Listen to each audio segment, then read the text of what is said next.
Welcome to Grey Primer, a channel that's mostly about miniatures. My name is Nick, I'm your host, and it's been a little while since I put anything out on YouTube. But I've been busy. I ran the paint and take at GaelCon in Dublin last year, which was a huge amount of fun. I had a cover of Fantasy Figures International and a 9-page article, and I went to Salute in London, which was a blast. Almost too much to pack into one day, my head was gonna pop. And the best part was Kit Bash Corner. I am dying to be part of this next year, so fingers crossed. For this video, I was thinking about the types of paints I normally use. As you see these discs getting bigger, that's me using more and more of that paint, with AK being the clear lead. But the one type of paint I've never used is Monument Hobbies Pro Acryl. And I wanted to try it out, but I wanted to answer the question, can I paint a Warhammer diorama with just Pro Acryl? So I reached out to Monument Hobbies, told them what I was doing, and they loved the idea, so they sent me a bunch of paints. Incredibly generous. Thank you so much, Monument Hobbies. Huge paint bottles as well. If you've ever watched the channel before, you know that my dioramas are often inspired by movies or novels, and this time it's Dan Abnett once again, but for the first time I'm looking at Eisenhorn, the Inquisition series of novels here of Eisenhorn, Ravener, Beckwin. I've got an Eisenhorn miniature. I got it at Warhammer Fest a few years ago, and that's going to be the centerpiece. These are the other kits I'm using. Actually, quite a range of ranges here. We've got Old World, got Lord of the Rings, or whatever that's called, Middle Earth, Kill Team, 40k. And then we've got some fantasy figures from Dungeons and Lasers. These are made by Archon Studios in Poland. Some of the coolest little fantasy miniatures you'll ever see. Hard plastic, multi-parts, you're getting all of that quality. And it's just great to be able to buy civilian, non-combat miniatures. And here's the man himself. Gregor Eisenhorn of Ordo Xenos. Usually I like to depict a moment from the source material that inspires me. And my Death of a Titan diorama is a good example. It stemmed from Dan Abnett's line In the End and the Death, I think it was volume 1, which read, "They have crucified titans along the ultimate wall." Like, that's just too cool not to make a diorama about. But my problem with Eisenhorn and Ravener and Beckwin is the almost total lack of miniatures to represent the character. I mean, based on no evidence whatsoever, I'm sure there are a bunch of Black Library readers out there who rate one or more of the Inquisition books in their top 10 Warhammer novels of all time, if not like their top 3 Warhammer novels of all time. I mean, it's certainly the books that you hear most often being recommended as an entry point into Warhammer lore, Warhammer 40,000 lore. So why is there just one miniature? There are a bucket load of legendary characters in these novels, and no, they just have one Eisenhorn miniature in resin, and mine wasn't all that sharp either. One funky Eisenhorn miniature from, I think, 2018. And my hope, this is something I'm putting out there into the galaxy, is that the release of book number 9, Pandemonium, whenever that happens, is accompanied by a mega set of miniatures. Call it the Ages of Eisenhorn or something like that. You could have Eisenhorn young and old. You could have Ravener before and after the accident. You can have the Beckwins. You can have a selection of the sketchy ne'er-do-wells that the Inquisitors call their crew. There's no shortage of options. Once again, with the Dungeons and Laser stuff from Archon Studios, they do dragons, they do sci-fi stuff like tanks, they do pubs and castles and all sorts, all in hard plastic, all really incredible detail with sculpted bases in the works. One of my most loyal subscribers, he's been with me on this journey from the very beginning, Donnie, he sent me this box, and hopefully I've put it to good use. And just to interrupt my own ramblings, I hope you like the paint recipe guides that I did there. I just thought that would probably be the most beneficial way of representing the different paints that I use to get these miniatures finished. And if you have any questions about that, just put them into the comments below. And while you're down there, like, share, and subscribe. Thank you. And now we get into the sci-fi side of things, the visiting inquisitional forces. It's at this point that the music should get dramatic. I adore this kill team of inquisitional agents. I love everything that's ridiculous about the world of Warhammer 40,000. The ecclesiarchy, the Inquisition, the purity seals and the like. I just love how over the top it is. The paints apply very smoothly. They mix well, they blend, they thin down really well. They don't need to be shaken, so they're well homogenized. And yeah, I can't say that I ever got to a point where I was getting frustrated with the way they were going onto the miniatures. It was all very low friction. And their metallics are nice as well. Again, they're not separated, they're well mixed, they stay mixed. You're not shaking the life out of them. You can kind of see from the lids of the paints here, they're a bit messy. They get these little caps on them you have to sort of pick off in order for the paint to flow freely. And you can see in the background here, there's a whole bunch of those little caps just lying on the surface. Here I am doing a very late in the day kit bash to that flamer unit or whatever it is. The Eisenhorn I got, unfortunately, was a little soft in the detail around the eyes, but I did as well as I could with it, I think. Svetlana Kostina's illustration here from the Omnibus cover helped massively to narrow down sort of all of those colors and stuff with all of his undergarments and accoutrement. I think I called this a dreadnought earlier. I feel really bad now. It's a Blood Drinker's Warsuit. The reason this diorama took almost 6 months to finish was just the sheer complexity of it. There are almost 30 miniatures. There's 2 full buildings. There's a vegetable patch. There's a river, a bridge that was built from scratch, a tactical warsuit stomping through the water. I did not make life easy for myself. I made the little bridge to scale from a foam sheet. This is like my scale drawing in the background, which just is a great guide throughout an entire build like this. When you're working with foam like this, I always recommend that you give it a good coating with like PVA glue, or if you have something like the little pump sprays of PVA, you can use that as well. It's just aerosols tend to melt them, so give them a barrier coat of something first.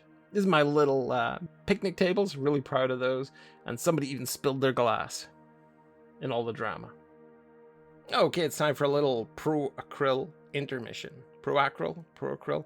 These are 22 milliliter bottles, which is quite large, but they are quite expensive. They come in at 22 cents per milliliter, and with the likes of AK coming in at just 16 cents, but they are ahead of Citadel at 27 cents and 2 thin coats at 30 cents. And yes, the bottles are messy, but I'll have more on that later. Texture paste was good. It does not smell funky. It smells fine, nice fine grain, and right up there with the likes of Vallejo and AK texturing pastes. Okay, back to these horrible lids. Yes, I had to order the alternate cap set because the regular caps were just driving me mad. They were leaving little pieces of paint all over the work surface. And these caps, which just have a regular screw-on lid and an open bore underneath that, is just so much more straightforward. Just shake it, open it, put out the paint, and put the lid back on. Who'd have thunk it? It's so easy. Much better than these ones, which are just so messy. Straight in the bin. Actually, I took them out of the bin and cleaned them and recycled them. But anyway. And yes, this is what a few months of painting with those little lids looks like. But it's pretty. Alright, so where do they exist within the hierarchy of my paints? They are somewhere around here, in this little cluster of Citadel color and 2 thin coats, which are pretty interchangeable, but still above them is AK, which are cheaper, and I think have a much, much better range. Quality-wise, though, they're all very similar to that cluster. Okay, anyway, back to the story.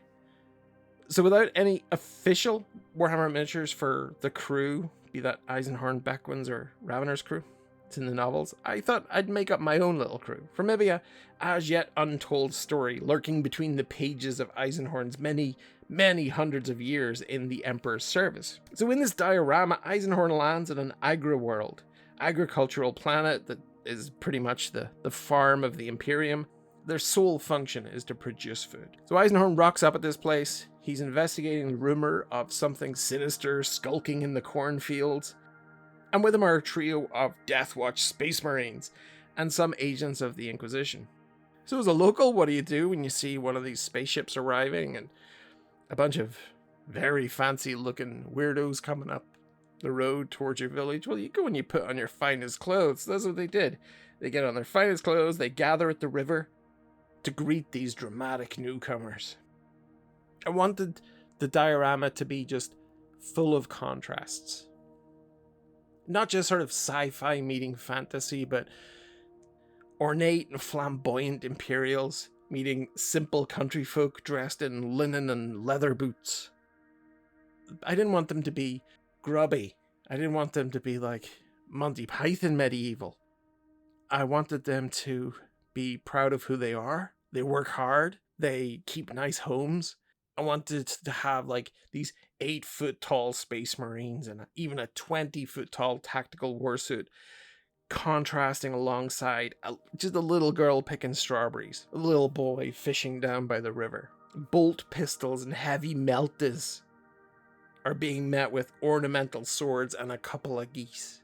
That said, I have owned a goose, and I rate the odds between heavy meltas and an angry goose at about evens. Best guard dog I ever had. I thought I'd make a little vegetable patch for this cute little house. I don't know what they're growing. Is that kale or something? It looks awful. Looks like you really need to boil the life out of it before it becomes edible. And the key thing for me in this diorama was to have it non-combat. Sure, the threat is there, and it's significant. The potential for violence is huge in this diorama. But the frozen moment I wanted to capture was the quiet before any potential storm.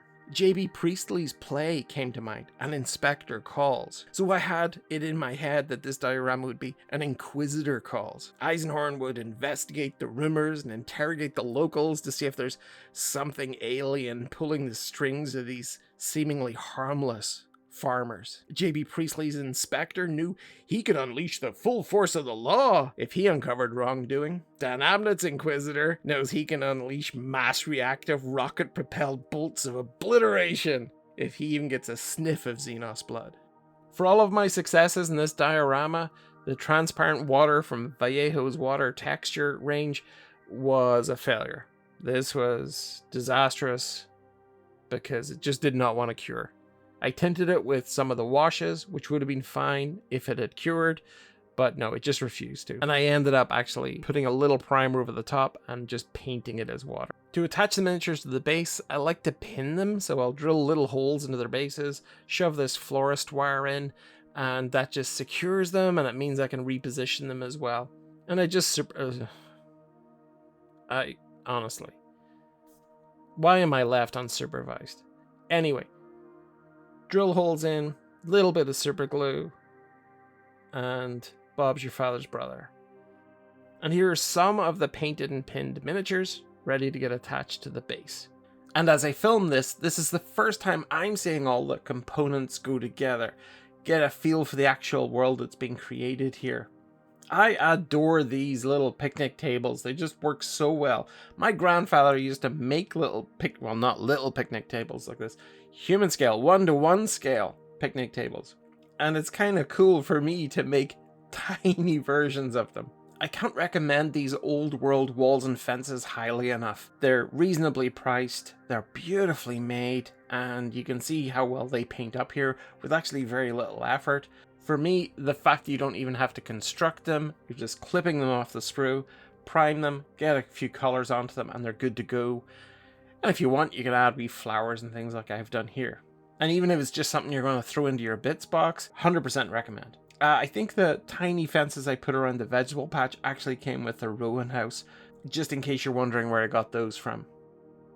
I'm very proud of my little matchstick signpost. And I think I'm even more proud of the fact I got the names written onto it with the tip of one of the Monument Hobbies brushes. The bridge worked out really well. It's a little steep. It's a lot steep, but I think it's really pretty. And a very colorful Inquisitor Eisenhorn. He just looks so resplendent. Okay, the city guard are being like, no, you go no further, buddy. We got the dude reading his book who's gonna get a shock if he looks up. We got the treasurer there. We got this great merchant offering a sword to the Inquisitor. And the mayor, who's gonna stand in behind the city guard. This little boy wanting to show his toy to these new visitors.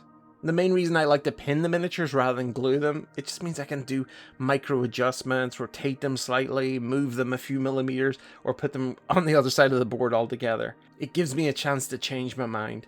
I love that Archon Studios do children miniatures within these sets. It just adds that extra element of realism. The boy's caught a fish, man's caught a duck, or goose. I got a man with some ale. A lady with a chicken. Hopefully she's not going to serve that chicken or goose to the guy with the goose. It's just weird. Somebody spilled their pint in all of the commotion. And our last two miniatures are an Ultramarines Deathwatch Blade Guard Ancient and a Mystic Agent. So earlier on I asked if it was possible to paint an entire diorama just using Pro Acryl paints, Monument Hobbies products. And while Monument Hobbies isn't a completely all-encompassing hobby line, you know, clays and grass tufts and the like, its paint range is certainly expansive, quality is phenomenal, and I would have no hesitation saying that it's possible to absolutely paint an entire diorama with Pro Acryl paint. I've just done it, it was fine, and I would absolutely use them again. When competing with other brands, sure, these paints are that little bit more expensive, and the lids are just the worst. But while your wallet's out and you're already paying for them, you might as well pay for those, whatever it is, 60 cents extra per pot to get the much better alternative lids. So would I recommend Pro Acryl for your hobby projects? Well, yeah. Do you need to go out and buy them? Depends on you. If you've already bought a good range of premium paints from companies like AK Interactive, Tooth and Coats, or to a lesser extent Citadel, then no, you don't need to go out and buy Pro Acryl as well. You're just not going to notice a massive increase in your quality. You're just going to be out of pocket. You're just going to be duplicating stuff you already have on your shelves. And no, I wouldn't recommend that at all. I don't think you need it. But if you haven't invested heavily in a paint range, or if you've got bits and pieces of this and that, then Pro Acryl is a great choice. For someone who has a selection of Vallejo paints or older Army Painter paints, then I would say absolutely, you will notice a massive increase in the quality of the paint. A few people have said that Pro part of Pro Acryl can put them off, that they sound like something that competition painters or more experienced painters should only be using. 100% not. It's just paint. There's no learning curve. It's just paint. Shove it on your palette, stick your brush in it, and throw it on your miniature. That's how I paint. So the Eisenhorn diorama is finally done. I've ticked that item off my bucket list. It took me long enough, but I got there in the end. Thank you so much for choosing to spend some time with me today, checking out this video and this diorama. At the end of the month, I'll be over in Birmingham at the UK Games Expo, so by all means come up and say hello. I'll be flying in on the Thursday to go to the press preview stuff, and then I will be there all day, Friday, Saturday, Sunday, looking for old Blood Bowl stuff, most likely, and just having a good old rummage. But it is the best show on earth. They're bringing by is something else, just absolute heaven. So hopefully I'll see you there. Could you be the first person ever to come up and go, this is going to sound so sad, but could you be the first to say, are you Nick from Great Primer? When I first started this channel, I thought, if I hit 1,000 subscribers, people are going to be stopping me in the street. They're going to be like, hey, are you Nick from Great Primer? And I'd be like, yeah. It's never happened. No one's ever said that. 1,000, 2,000, 3,000. Never. You could be the first. Come up and say it. Find me. UK Games Expo. It doesn't count if I already know you, Kaiser, from Modeling for Advantage. Doesn't count. If I don't know you, if you're a complete stranger, and you're like, hey, are you Nick from Grey Primer? I'll cry. I will. right there in the middle of all those, whatever, 80,000 people, I'll cry. That'll be tears of joy. Until the next time, keep your paint thinned, your barrels drilled, and that paint water out of your mouth. Take care, and bye-bye.